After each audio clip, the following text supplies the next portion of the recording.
20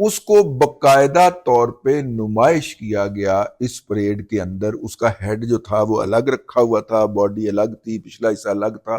تو 3 ٹرکوں پہ لوڈ کر کے لائن کے اندر اس کی نمائش کی گئی. یہ شاید دنیا کا پہلا موقع تھا کہ اس طرح کی کسی پریڈ کے اندر اس کو ڈسپلے کیا گیا.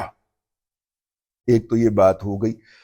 اچھا، دوسری بات یہ ہے کہ اس کے اندر پہلی مرتبہ 5ویں پشت کے 5th جنریشن جو طیارے ہیں، جن کی سپیڈ بے مثال ہے اور جن کی پرواز لازوال ہے، کیونکہ وہ تقریباً تمام میجر ریڈارز ان سے نہیں پکڑے جاتے یا ان میں نہیں آتے اور ان کا پتہ نہیں چلتا، اور وہ سٹرائک کر کے بھاگ بھی جاتے ہیں فوراً. ٹھیک ہے، اور ان کو پکڑائی بھی کوئی نہیں دے سکتا، مطلب وہ کسی کو پکڑائی بھی نہیں دیتے. تو یہ جو میزائل ہیں، یہ طیارے جو ہیں، 5 قسم کے مختلف طیارے جو تھے، انہوں نے یہ والے 5th جنریشن کے طیارے انہوں نے پرواز کی. جو بحریہ کے طیارے تھے 5ویں نسل کے، وہ اور تھے. جو فضائیہ کے تھے وہ اور تھے. جو زمینی فوج کے تھے وہ اور تھے. ان سب نے مل کر اس کے سٹیج کے اوپر انٹری ڈالی، اور پاکستان کی اس سٹیج پر، یا پاکستان کے وزیر اعظم کی اس پریڈ کے سٹیج پر موجودگی اس امر کی مظہر ہے کہ پاکستان بھی ان میں سے کسی نہ کسی اس کے درمیان میں کوئی نہ کوئی حصے دار ہے، اس کا کوئی نہ کوئی حصہ ہے. تو یہ جو پریڈ ہوئی ہے، اس نے اور پریڈ اتنی جسے کہنا چاہیے جاپان کے خلاف آزادی کی جنگ جو چین نے لڑی تھی، اور جاپان کو اس کے نتیجے میں وہاں سے بھاگنا پڑا تھا، اس کی 100 سالہ جو تقریبات تھیں، اس کے موقع کے اوپر جو عسکری عظمت ہے چین نے اس کا اظہار کیا. چین کی عسکری قوت جو ہے وہ کسی بھی طور پر دنیا کی سب سے بڑی عسکری طاقت یعنی امریکہ سے زیادہ ہو چکی ہے، ماں سوائے طیارہ بردار بحری جہازوں کے، جو کہ اس وقت امریکہ کے پاس زیادہ ہیں اور چین کے پاس کم ہیں. اور چین نے دن رات طیارہ بردار بحری جہاز بنانے شروع کیے ہوئے ہیں تاکہ وہ اس کے پاس ان طیاروں بردار بحری جہازوں کی تعداد بھی امریکہ کے برابر پہنچ جائے. اس نمائش کا مقصد ایک یہ بھی تھا کہ چین جو ہے وہ ایک ناقابل تسخیر عسکری طاقت بن چکا ہے.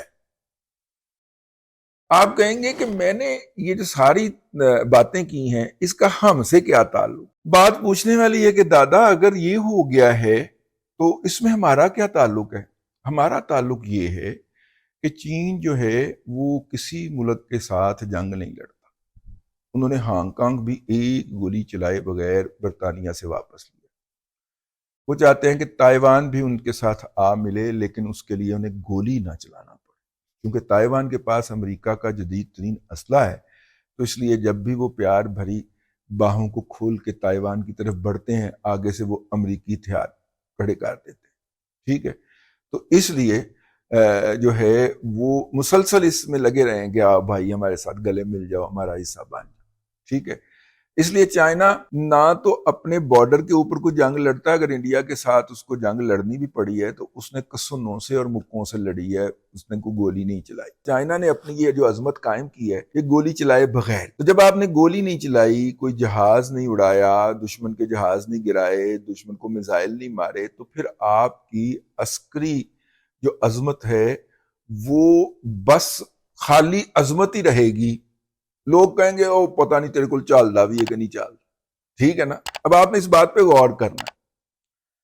تو لوگ کہیں گے اچھا ہوئے گی آپ کے پاس یار، پتہ نہیں تمہارا یہ ہینے مینے جو ہیں یہ پریڈ کرنے کے لیے ٹھیک ہیں، بڑی دیکھیں ترتیب کے ساتھ وہ پریڈ کرتے ہیں، پتہ نہیں چلتا بھی ہے کہ نہیں چلتا. پاکستان وہ ملک ہے جس نے ان سے ان کے ریٹائر ہتھیار لے کے J-10C جو ہے یہ تقریباً اب انہوں نے اور کوئی 5-10 سال میں اپنی ایئر فورس سے نکالنا شروع کر دینا، ریٹائر کرنا شروع کر دینا. ان کے پاس J-15 J-16 J-20 J-35 نئی نسل کے جہاز آ چکے ہوئے ہیں. اب یہ انہوں نے J-10C ریٹائر کرنا شروع کرنا ہے.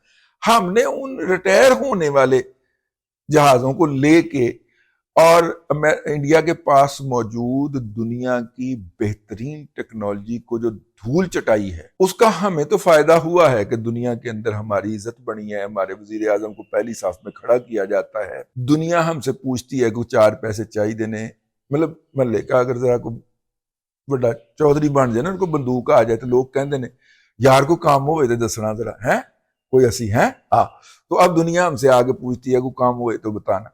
تو وہ جو بہت بڑا جو ہے جسے کہنا چاہیے کہ جو چائنا کی عسکری عظمت کا اظہار جو تھا وہ پاکستان نے یوں کیا یا اس کو یوں مطلب کہ ثابت کیا کہ دیکھیے ان کے جو ریٹائر ہونے والے ابینڈن کیے ہوئے جو جہاز ہیں، اگر ہم نے ان کی مدد سے رافیل کو پھینٹا لگا دیا، S-400 تباہ و برباد کر دیا، تو جو ان کے وہ ہیں جو جدید ہیں اگر وہ چلیں گے تو دنیا کا کی حال ہوئے گا۔ امریکہ کو پسو پڑ گئے وہ عسکری تحقیق کے لیے، یعنی کہ آرمی کے مختلف شعبوں کی تحقیق کے لیے انہوں نے اربوں خربوں ڈالر کے فنڈز جاری کرنے کی بات کی ہے۔ میرا مطلب ہے کہ 2-2.5 ارب ڈالر تھے ابھی پچھلے دنوں ہی امریکی صدر نے اپروو کیا ہے۔ اس لیے پاکستان کی اس سٹیج پر موجودگی جو تھی وہ بہت کھلی، اور وہ جو تصویر ہے جس میں یہ 4 ایٹمی قوتوں کے سربراہ سٹیج کی طرف جا رہے ہیں جن کا میں نے ابھی تذکرہ کیا ہے، وہ تصویر اب تک 2.5 ارب لوگوں سے زیادہ لوگ دیکھ چکے ہیں سوشل میڈیا کے اوپر۔ سوشل میڈیا کے اوپر تو کاؤنٹر لگ جاتا ہے نا، تو کوئی 2.5 ارب لوگوں سے زیادہ لوگ دیکھ چکے ہیں، یعنی کہ چین کی اس عسکری عظمت کے اندر اپنا بھی حصہ ہے۔ سمجھ گئے نا آپ؟ تو اس لیے میں نے کہا کہ یہ بات آپ کو بتائی جائے، اور یہ جو ہیں روبوٹس جو ہیں، اس کے اوپر پاکستان میں آپ کو پہلے بھی بتا چکا ہوں، پہلے ہی ابتدائی نیچر کا کام تو کر چکا ہے، اب ہم ایڈوانس لیول پہ ہیں۔ تو آئندہ فوج جو ہے وہ زیادہ تر روبوٹس کے اوپر مشتمل ہوگی، اور وہ بچے اس کو کنٹرول کریں گے جو گیمیں کھیلتے ہیں، یہ جنگ والی گیمیں نہیں کھیلتے، ہاں یہ بچے جو ہیں یہ فوج میں بھرتی ہونے جا رہے ہیں مستقبل قریب کے اندر، ہے جی مستقبل کی جنگ کی صورتحال ہی بدل جانی ہے۔ یہ دور دراز بارڈر کی برجیوں کے اوپر ہمارے جوان کھڑے ہوتے ہیں اور 3-3 4-4 دن ان کے پاس کھانا نہیں پہنچتا، لیکن وہ وہاں پہ کھڑے ہو کے وطن کا پہرا دیتے ہیں۔ اب وہاں پہ ہم نے روبوٹ لگانے کھڑے کرنے، ٹھیک ہے، پیسے بس آ جائیں ہمارے پاس 4 تو پھر ہم اس پہ کرتے ہیں۔ اب تک کے لیے اتنا ہی، اگلے ولاگ کے اندر پھر حاضری ہوگی۔ اللہ تبارک و تعالیٰ آپ کو آسانیاں عطا کرے اور آسانیاں خلق خدا میں تقسیم کرنے کی توفیق عطا کرے۔